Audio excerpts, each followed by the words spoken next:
qabdu diinni erga hamtuu sabatan kaakte shirashiitiin mammadoomne erga sumaa biyyi daddaqte ni ijaarranna biyya walabaa labataaf ta'u ofirraa lolla diinni diinumaa firanuun ta'u ni ijaarranna biyya walabaa labataaf ta'u ofirraa lolla diinni diinumaa firanuun ta'u.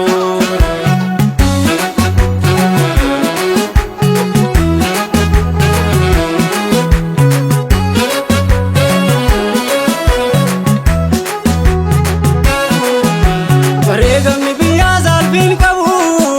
dhugaarratti jechoomiyya jaale eewaa illee dhugaa mirga isaan dhabu kayyoo qulqullutti akkanaallee dabeessa fira keessa isa qulqulloota goolu deemsa nu sakkaalu eegaluuf tollee maandammaa garaa namaa eegaluuf bineensa wargama maqaa namaa eegaluuf tagarsa qabsoo baay'ootti gubu albaare saulaa sitte chofo eegaluuf ololtuu biqiltuu gurra nyaaba eegaluuf dagachiisee daguu nama nyaata.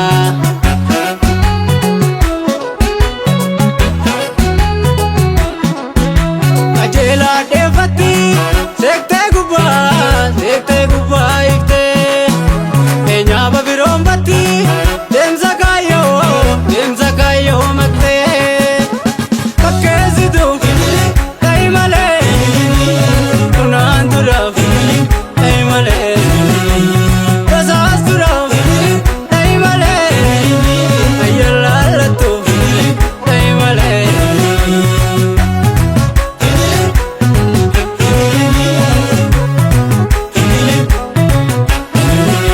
Ayyoofama namuun akka gootati